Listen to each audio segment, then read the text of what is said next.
Olá! Mesmo com o fim do segundo semestre, novembro foi mês de muitas ações na Assembleia Legislativa. Uma das discussões trazidas para o plenário aconteceu também em outras casas de leis estaduais pelo país. Os deputados aprovaram uma resolução junto a outras assembleias que propõe ao Congresso Nacional uma PEC que garante imunidade tributária em seguridade social a unidades de saúde do país. Projeto de resolução aprovado pelos deputados pretende conceder imunidade tributária sobre a Seguridade Social aos hospitais públicos, unidades básicas de saúde e de pronto atendimento. A medida, apresentada por Marçal Filho, do PSDB, com coautoria de outros 8 deputados, faz parte de movimento da União dos Legisladores e Legislativos Estaduais, UNALE, para que o benefício seja concedido por meio de proposta de emenda à Constituição Federal. E uma das coisas que pode aliviar o caixa dos hospitais públicos seria justamente essa imunidade tributária e fiscal. E a partir do momento que as Assembleias Legislativas do Brasil se mobilizam em relação a isso, naturalmente isso serve de pressão ao Congresso Nacional para que aprove essa proposta de emenda à Constituição. Outro projeto, que obteve aval dos parlamentares, diz respeito à possibilidade de que candidatas em concursos públicos, quando gestantes, possam remarcar as provas de aptidão física entre 30 a 90 dias posteriores ao fim da gravidez. O que a gente quer é que ela tenha oportunidade, depois da sua gravidez, de poder agendar e não perder o seu concurso. Escolher uma data em que ela esteja em condições de realizar esse exame de aptidão física. Deputados instauraram em novembro uma comissão parlamentar de inquérito que passou a investigar o método de leitura e cobrança da eletricidade. Divergências no valor cobrado em contas de energia elétrica resultaram na criação de Comissão Parlamentar de Inquérito, ou CPI, para apurar eventuais falhas no sistema de medição. O fato determinado, apontado pelo deputado Felipe Orro, do PSDB, cita parecer técnico da empresa Engie System Tecnologia Limitada para justificar a abertura da investigação, assim como múltiplas denúncias protocoladas junto ao Ministério Público e PROCON. Vamos fazer essa CPI dar certo, vamos buscar a verdade, ouvir também a empresa, fazer justiça, né, sem emitir pré-julgamento, mas fazer justiça, fazer com que a população do Mato Grosso do Sul, principalmente a população mais carente, que tão sofridamente tem pagado a sua conta de energia com sacrifício e tem visto acontecer aí disparates aí, seja pago um valor justo. Os blocos parlamentares G9 e G10 indicam cada um 2 titulares e 2 suplentes para compor a CPI. Felipe Orro, que propôs a criação da comissão, teve seu nome confirmado pelo PSDB. Os trabalhos oficialmente começam depois de publicação no Diário Oficial da Assembleia Legislativa e há possibilidade de que servidores do Tribunal de Contas e do Governo Estadual sejam cedidos para ajudar os parlamentares durante as investigações. Nós temos alguns concursados na casa que ocuparam seus cargos, são advogados que vão ser utilizados, vão ser disponibilizados para serem utilizados pela CPI, e os que ficarem pendentes, desde que sejam funcionários do governo, a gente vai requisitá-los a todos os órgãos necessários. Como nós fizemos a CPI da JBS, nós solicitamos um auditor fiscal ao Tribunal de Contas, fomos atendidos, e também um auditor de Receita na Secretaria de Fazenda, fomos atendidos também, até porque existia um problema de sigilo nas notas fiscais que nós analisamos. Então, toda a estrutura que nós vamos poder colocar é a estrutura da casa, sem custo absolutamente nenhum extra. Para abrir uma CPI são necessárias 8 assinaturas. Contudo, o apoio à investigação foi unânime entre os parlamentares. Os trabalhos devem durar inicialmente 120 dias e caberá aos indicados por seus partidos definir se o grupo irá trabalhar ou não durante o recesso parlamentar. Pescadores profissionais de Mato Grosso do Sul pediram em novembro ajuda dos deputados estaduais nos diálogos com o governo do estado para uma possível flexibilização do decreto que institui a cota zero. Eles argumentam prejuízos nesta época do ano. Pescadores de ao menos 17 municípios buscaram apoio de deputados estaduais com vistas a suspender os efeitos de decreto que institui a chamada cota zero em Mato Grosso do Sul para pescadores amadores e desportivos. A medida, em vigor desde fevereiro, teve recomendação contrária do Ministério Público Federal, que, assim como a categoria pesqueira, entende serem necessários um aprofundamento do debate, nova redação da lei e um período de transição para que a cadeia produtiva possa se adequar. Essa intenção era mostrar, mais uma vez, a insatisfação com o decreto e pedir apoio aos deputados para que, junto, nós possamos fazer um novo decreto, suspender esse decreto e fazer um novo decreto de uma forma que atenda toda a cadeia produtiva da pesca. O decreto foi assinado em fevereiro e algumas medidas já entraram em vigor. Diminuição da cota, que foi de 10 para 5 quilos, e a medida máxima do peixe. Essa medida máxima impactou os pescadores profissionais, porque os peixes que eles pegam para trabalhar é muito maior do que a medida imposta. O impacto é real, existe, era o que já estava previsto quando viemos em fevereiro para cá, e agora aconteceu, e a gente quer mostrar para o governo que o decreto cota zero não é viável da forma que ele está. O deputado Cauamê do PT, que coordena a Frente Parlamentar Estadual em Defesa da Pesca, reforçou a necessidade de se revisar a legislação em vigor. O fato de vários deputados já se posicionarem contra a cota zero já é um indicativo de que o governo pode sim mudar esse decreto, alterar, revogar e fazer um novo, onde contemple o pescador amador, o profissional, as medidas, que ele inclua desse decreto, inclusive, mais ingredientes que possa de fato melhorar a repovoação dos nossos rios.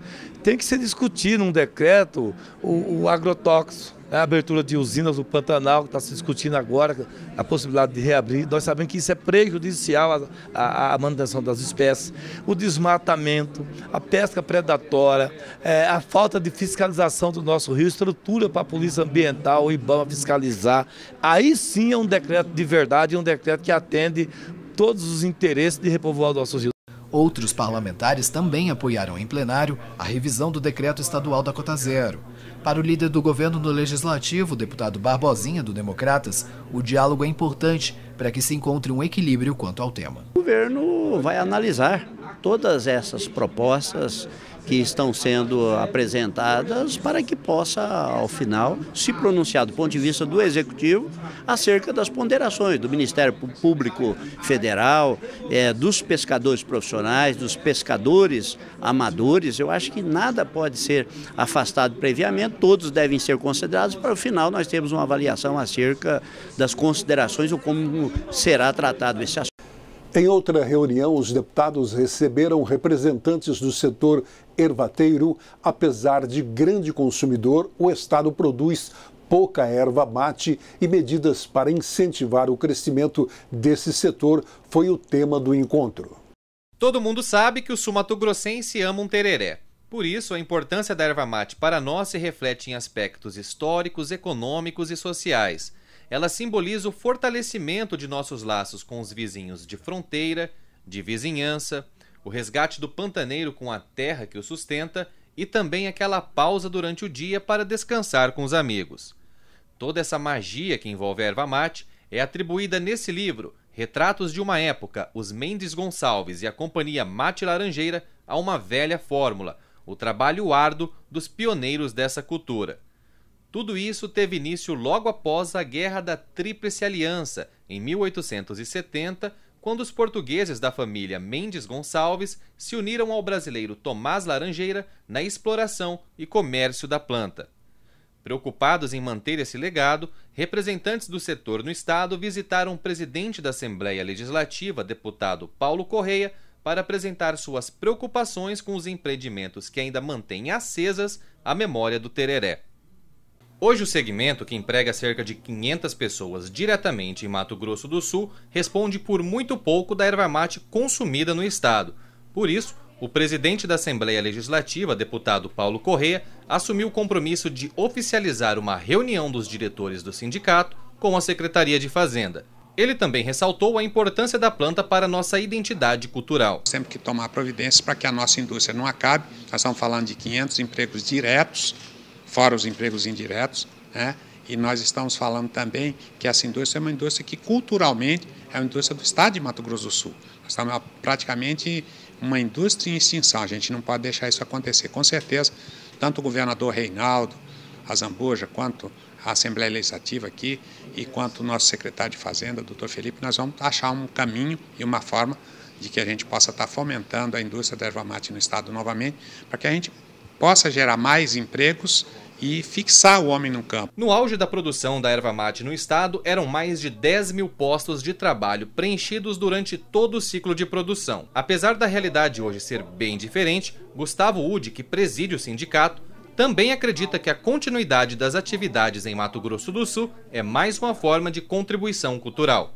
Olha, hoje nós temos que levar em consideração a questão cultural, né? O Mato Grosso do Sul hoje é a terra do tereré. Então nós queremos manter essa cultura do tereré na região. A ligação do estado com a erva mate é tanta que uma das suas cidades mais conhecidas, Ponta Porã, também é chamada de Princesinha dos Ervais. Michele Brizuenha, que administra uma das empresas no município, fez um recorte local sobre esse mercado. Nós precisamos importar toda a erva mate de fora e precisamos de incentivo fiscal, incentivo para fomentar mais as plantações, e isso que nos trouxe até aqui. Paulo Benites também é empresário da erva mate e atua no sindicato. Ele detalhou algumas das expectativas do grupo com a futura reunião na Cefaz. Nós da indústria aqui do Mato Grosso do Sul, hoje, nós somos importadores e não industrializadores, devido até a falta de matéria-prima aqui dentro do estado. E o FADEF vem contribuindo com nós no sentido de que a gente pode importar a matéria-prima para industrializar. E isso nos dá, no jogo da concorrência com os outros estados, a gente fica de igual para igual, porque a gente pode trazer a matéria-prima, industrializar aqui e vender e concorrer em preço igual às outras empresas que produzem fora do estado. Quem é que não senta e não conversa numa roda de tereré? Aqui no nosso estado isso é uma coisa tradicional. Nós vamos perder o tradicional, nós vamos pegar e começar a comprar tereré do Paraná, Santa Catarina, do Rio Grande do Sul. Nós queremos comprar das indústrias que a gente sempre comprou do estado de Mato Grosso do Sul. Esse é o ponto. O Jornal Parlamentar segue para um breve intervalo e já voltamos já.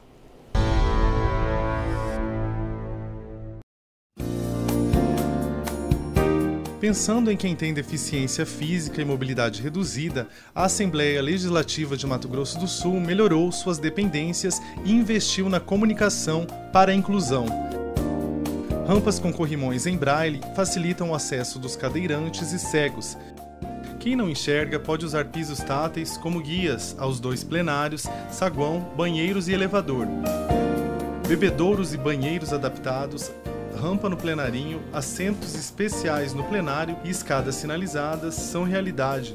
No estacionamento, a reserva de vagas atende a quem precisa. O telejornal legislativo visual, apresentado por intérpretes de Libras, aproxima a comunidade surda da TV Alemes. Já o site da casa oferece recursos que otimizam a navegação para os cegos e surdos. Esse é o programa Alemes Acessível, mostrando que não tem progresso sem acesso.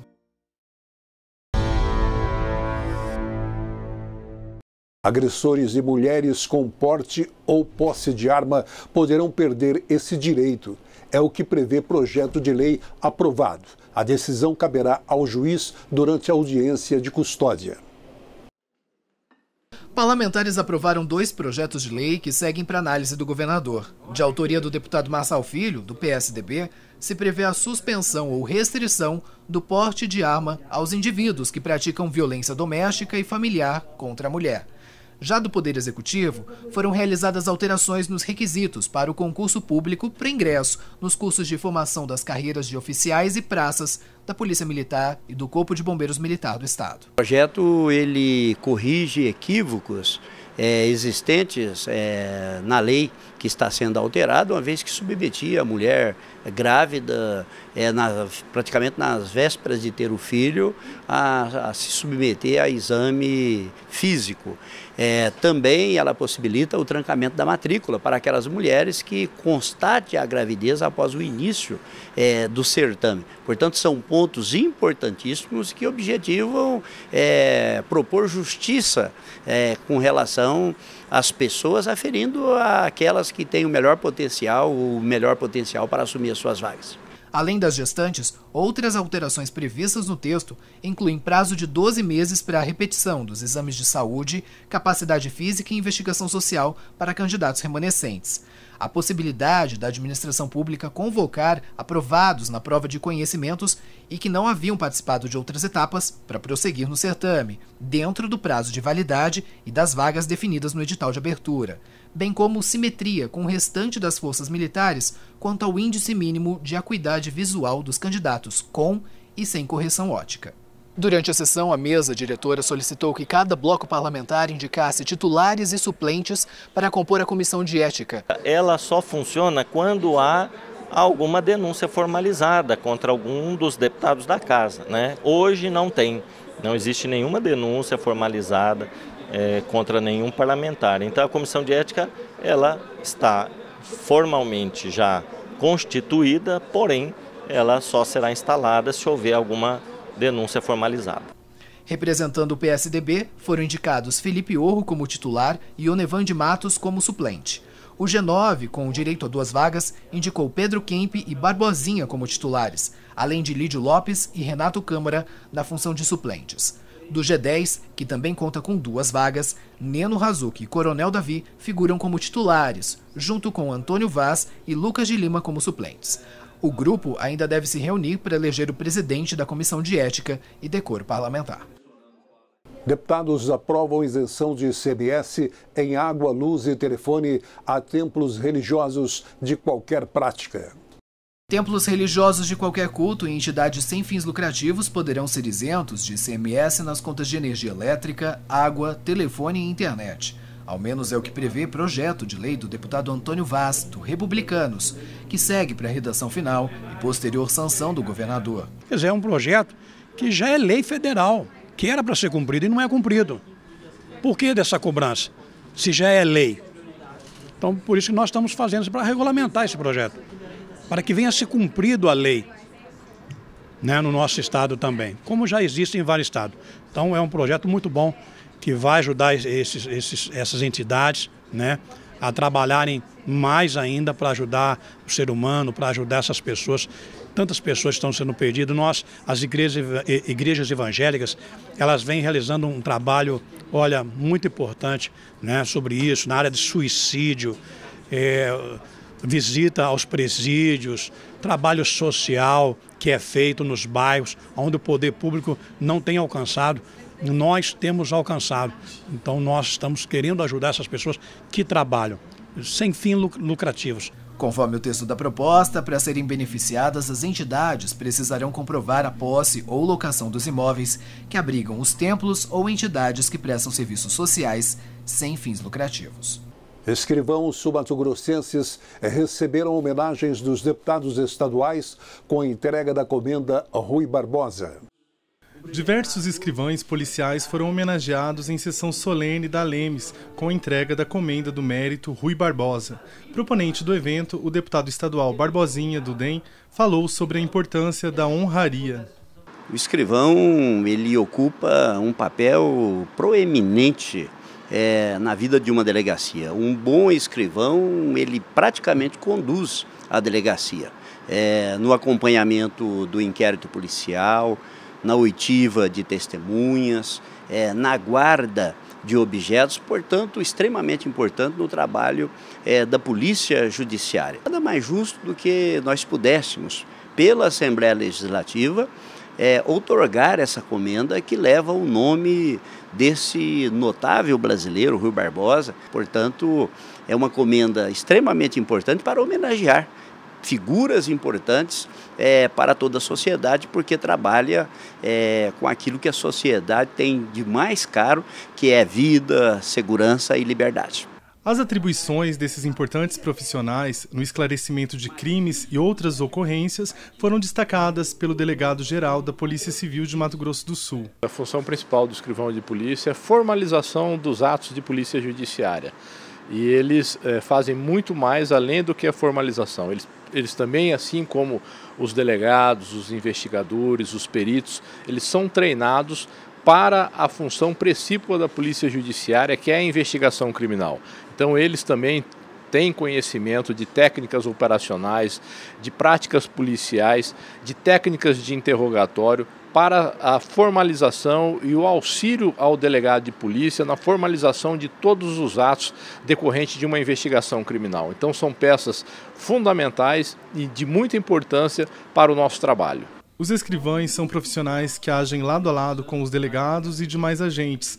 No âmbito da Polícia Federal, eles possuem importância estratégica. O escrivão de polícia é peça essencial no sentido de que tudo isso tem que ser formalizado e retratado fielmente no inquérito policial. É uma figura bem importante, ela é uma das figuras que mais trabalham do lado a lado com o delegado de polícia.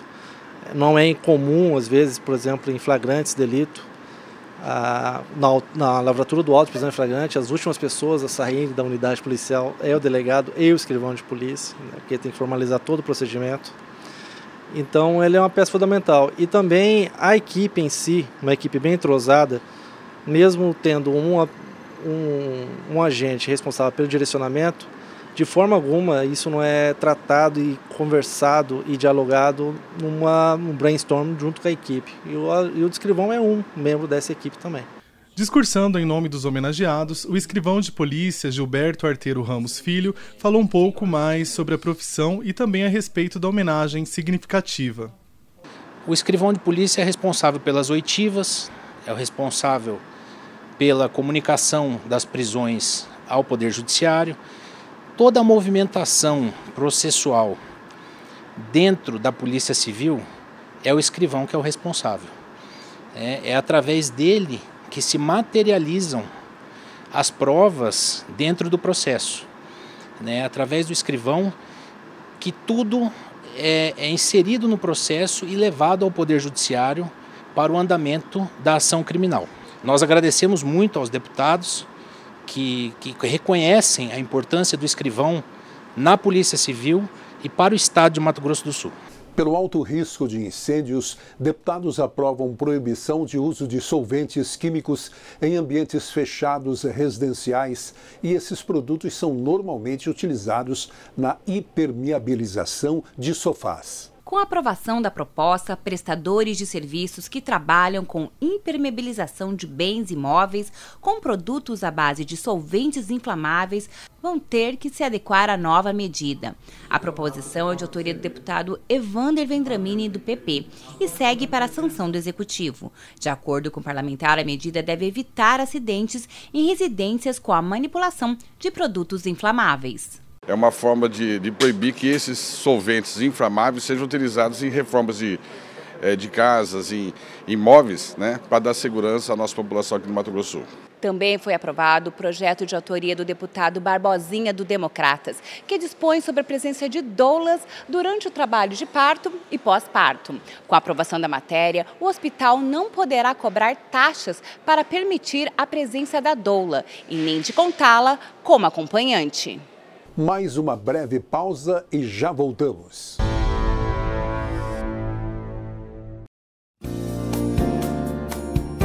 Pensando em quem tem deficiência física e mobilidade reduzida, a Assembleia Legislativa de Mato Grosso do Sul melhorou suas dependências e investiu na comunicação para a inclusão. Rampas com corrimões em braille facilitam o acesso dos cadeirantes e cegos. Quem não enxerga pode usar pisos táteis como guias aos 2 plenários, saguão, banheiros e elevador. Bebedouros e banheiros adaptados, rampa no plenarinho, assentos especiais no plenário e escadas sinalizadas são realidade. No estacionamento, a reserva de vagas atende a quem precisa. O telejornal Legislativo Visual, apresentado por intérpretes de Libras, aproxima a comunidade surda da TV Alemes. Já o site da casa oferece recursos que otimizam a navegação para os cegos e surdos. Esse é o programa Alemes Acessível, mostrando que não tem progresso sem acesso. Proposta do governo do estado que alterou impostos de combustíveis e alíquota do Fundersul foi aprovada na Assembleia. Representantes do agronegócio e comércio lotaram o plenário da Alemes para acompanhar a votação e aprovação de projeto do Executivo de mudanças tributárias. O texto propôs o perdão de créditos de ICMS para quem deve até R$ 2.000, redução de 25% para 20% do ICMS sobre o litro do álcool e aumento para 30% sobre o consumo da gasolina. Isenção do Imposto sobre Transmissão Causa-Mortes e Doação, o ITCD, na doação e transmissão de imóveis por municípios e autarquias do Estado, aplicados em programas habitacionais e de regularização fundiária. Manutenção das alíquotas de ITCD de 13% e 6% por prazo indeterminado. Aumento gradual da tabela de valores do Fundo de Desenvolvimento do Sistema Rodoviário, Fundersul, cobrado dos produtos pecuários e agrícolas, e a redução da carga tributária de 17% para 7% nas passagens do transporte intermunicipal de passageiros. Críticas do setor do agronegócio, comercial e industrial se concentraram no impacto do aumento das alíquotas do Fundersul na competitividade dos produtos e reflexo nos preços cobrados do consumidor sul-mato-grossense. A partir do momento que nós temos, nos últimos 5 anos, uma evolução no custo de produção, nós temos um sentimento otimista enquanto aumento de área, e o setor ele trabalha muito com sentimento. E aí, quando você penaliza o setor com aumento de impostos, você também traz o pessimismo e uma diminuição da capacidade de aumento de produção. Se você imaginar que num litro de gasolina nós vamos ter mais de 30 centavos de aumento por litro, isso reflete em tudo, serviços, produtos, na produção, no produtor rural, tudo isso é muito ruim nesse momento que a economia está vivendo. A gente não sabe como é que vai ser o cenário de 2020, então um pacote, principalmente agora, de tributação, inviabiliza a atividade do agronegócio e em outras cadeias.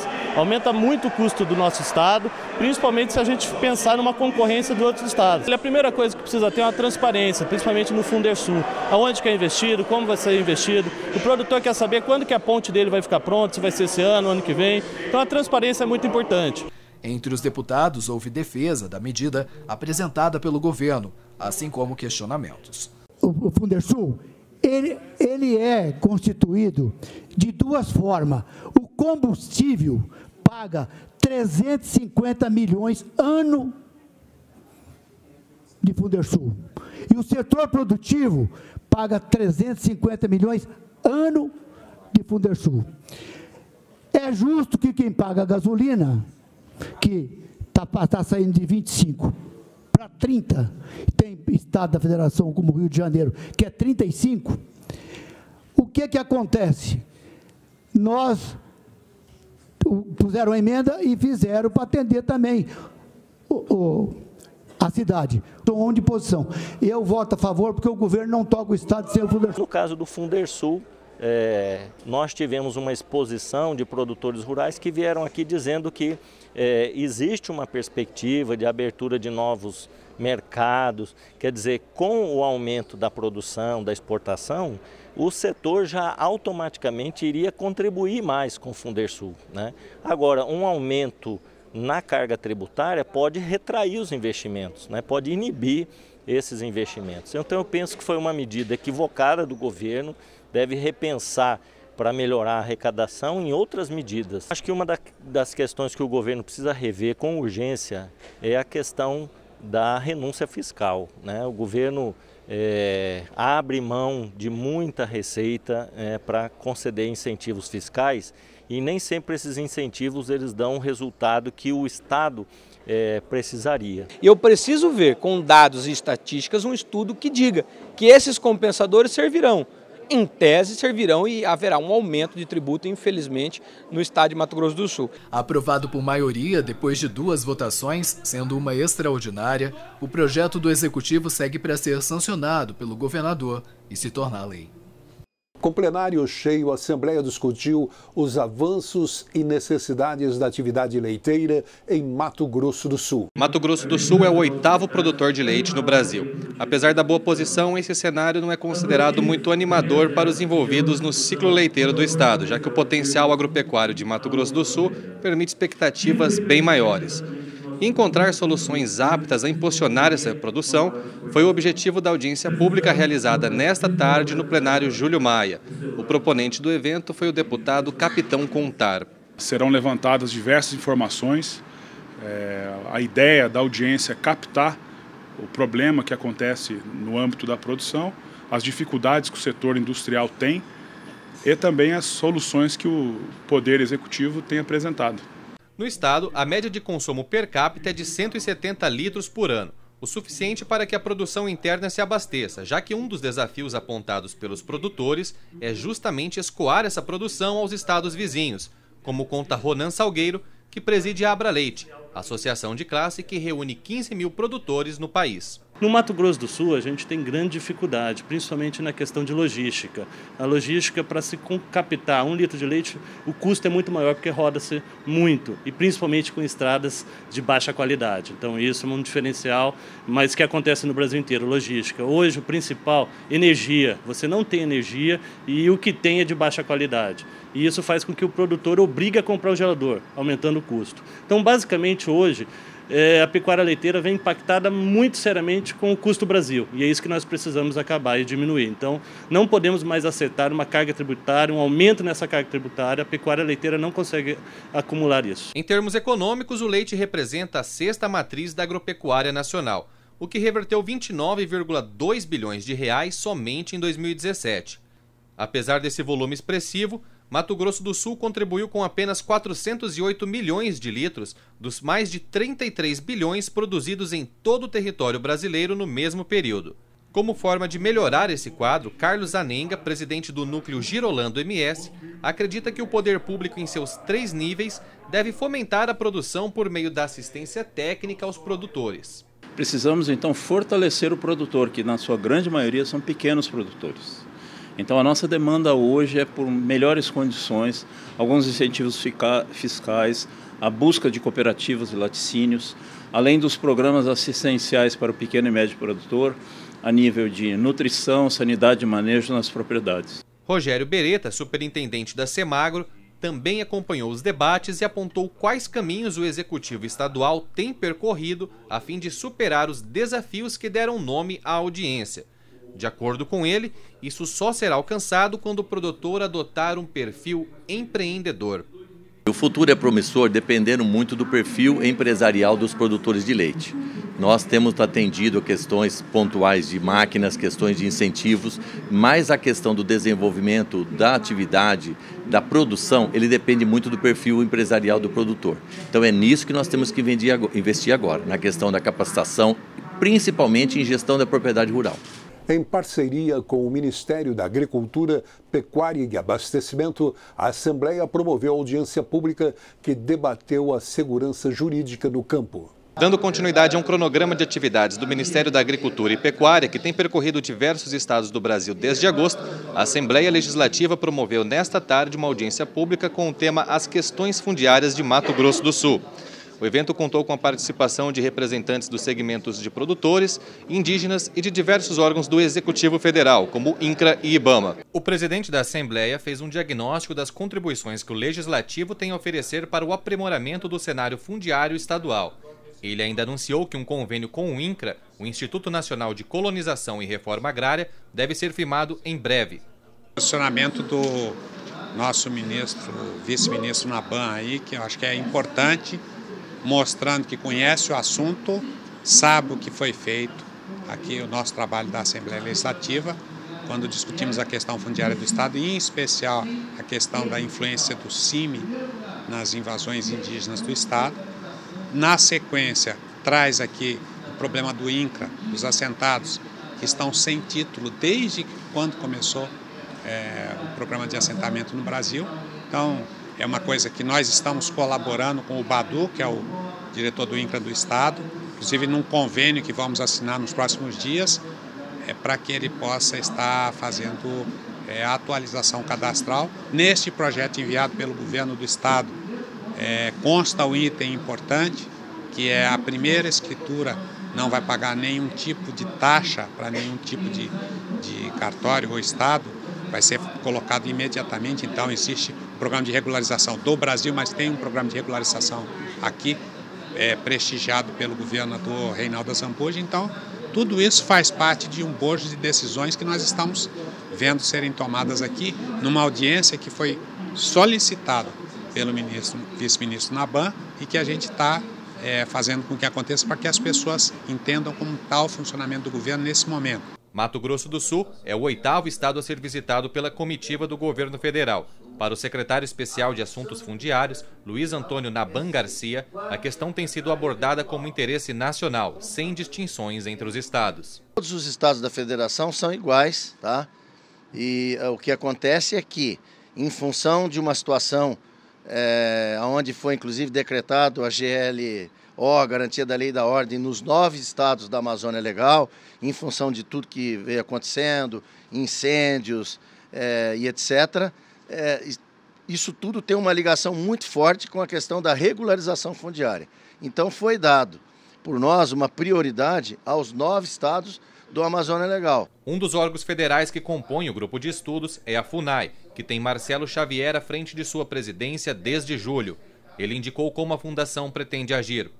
Aqui pretendo ouvir os reclamos e os anseios de toda a comunidade para dali trazer algumas soluções. Creio que não serão tão rápidas quanto a vontade de todos. Afinal, nós já vivemos isso, é um procedimento de décadas de propriedades invadidas, de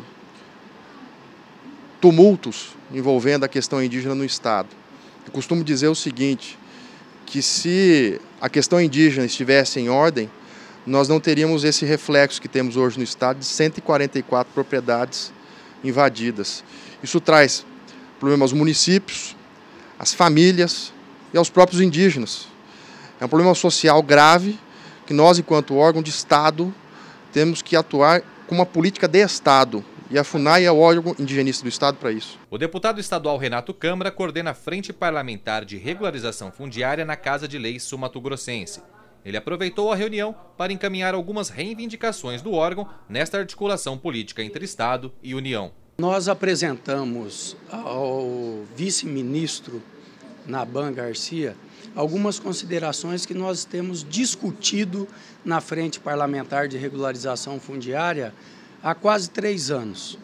Questões como, por exemplo, a morosidade de análise dos projetos que estão no INCRA.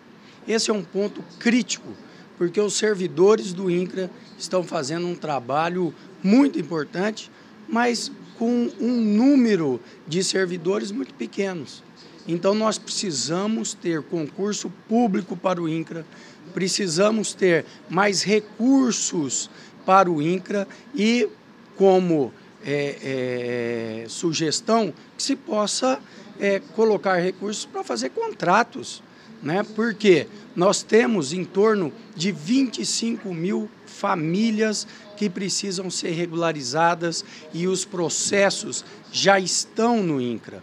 Então, nós temos já há décadas problemas estruturais que precisam de recursos. Outra questão importante é a questão da energia rural.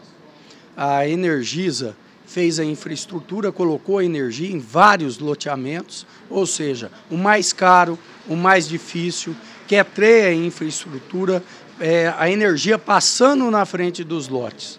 E por uma questão jurídica, o INCRA não autoriza a Energisa a ligar essa energia nesse lote, porque ele está irregular. Desta forma, como que um produtor da reforma agrária vai conseguir produzir se ele não tem energia na sua casa? Ele não pode ter uma geladeira, uma bomba de puxar água. Num dia como hoje, numa audiência pública, onde se coloca à mesa a Assembleia Legislativa, os deputados estaduais, o governo federal com os seus representantes, o governo do estado com os seus representantes. É um avanço muito grande, principalmente um avanço de tempo, de agilidade, e nós temos pressa para fazer Mato Grosso do Sul se desenvolver cada vez mais. A FamaSul, Federação Agropecuária do Estado, também prestigiou o evento, apontando a segurança jurídica como uma das maiores necessidades da classe produtora em suas atividades. O que nós demandamos nessa audiência pública basicamente consiste, primeiro, em reconhecer e respeitar as condicionantes do julgamento Raposa Serra do Sol. Segundo, fazer com que as autarquias, as instituições federais que estejam vinculadas ao Poder Público Federal respeitem o parecer 001 de 2017 da AGU, né, que condiciona exatamente como deve se proceder